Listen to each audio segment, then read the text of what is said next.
കാലത്തിൻ്റെ ഒഴുക്കിൽപ്പെട്ട് പല മാറ്റങ്ങൾക്കും വിധേയമാകാറുണ്ട് കലാരൂപങ്ങൾ.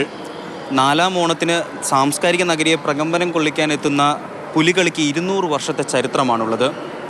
ഈ 200 വർഷം കൊണ്ട് പല മാറ്റങ്ങളും ഉണ്ടായിട്ടുണ്ട് നമ്മൾ ഇന്ന് കാണുന്ന പുലികളിക്ക്. പുലിമുഖം എന്ന് പറഞ്ഞാൽ അതിൻ്റെ ഇതൊക്കെ വളരെ മാറി. ആദ്യം മരത്തിലായിരുന്നു പുലിമുഖം ഉണ്ടാക്കിയിരുന്നത്. ഇപ്പോൾ മരമൊന്നുമല്ല, ഫൈബർ, അതുമാതിരി ഈ വീശിയൊക്കെ ഈര പോലെയുള്ള സംഗതികൾ, അങ്ങനെ ഒരുപാട് മാറ്റങ്ങൾ. ഇത് ഫൈബറിൽ ക്ലേയിൽ ചെയ്തിട്ട് അത് ഫൈബറിൽ അതിൻ്റെ മുകളിൽ കോട്ട് ചെയ്തിട്ട് അങ്ങനെയൊക്കെ എടുക്കുന്നത്. ഈ പല്ല് പുളിയുടെ മരം കൊണ്ട് ചീകി എടുത്തിട്ട് അങ്ങനെയൊക്കെയാണ് ചെയ്യുന്നത്.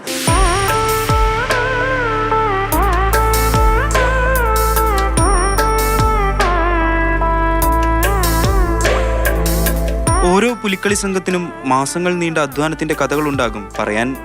കടലാസിൽ പശ പുരട്ടി മുഖരൂപമുണ്ടാക്കും. അതിനുമേൽ ചൂരൽ കഷ്ണങ്ങൾ കൊണ്ട് പല്ലുകൾ നിർമ്മിക്കും. സൈക്കിൾ ട്യൂബ് മുറിച്ച് നാക്ക് നിർമ്മിക്കും.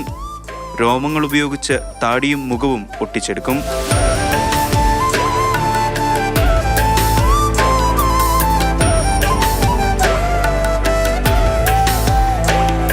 വേഷവിധാനങ്ങളിൽ ഒരുപാട് മാറ്റങ്ങൾ വന്നിട്ടുണ്ട്. അതുപോലെ ഈ പെയിൻറ്റിങ്ങുകളിൽ വന്നിട്ടുണ്ട്. ആദ്യം ഈ ഇനാമൽ പെയിൻറ്റുകളോ മറ്റുള്ളതൊന്നും ഉപയോഗിച്ചിരുന്നില്ല ആദ്യം.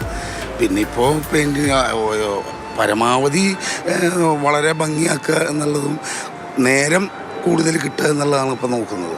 അപ്പോൾ അതുകൊണ്ട് തന്നെ ഈ അരച്ചിട്ടാണ് പെയിൻറ്റുകളൊക്കെ ശരിയാക്കുന്നത്. ഈ വാർണിഷിൽ അരച്ച് ക്ലിയർ ചേർത്ത് അങ്ങനെയാണ് ഇപ്പോൾ പെയിൻറ്റുകളൊക്കെ ഉപയോഗിക്കുന്നത്.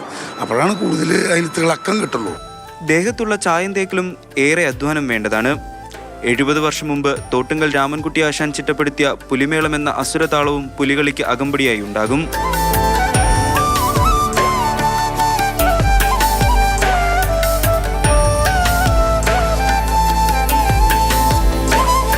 നാൽപ്പത്തിയൊന്ന് ദിവസത്തെ വ്രതാനുഷ്ഠാനത്തിനൊടുവിലാണ് കലാകാരന്മാർ പുലിവേഷം കെട്ടി ആടുന്നത്.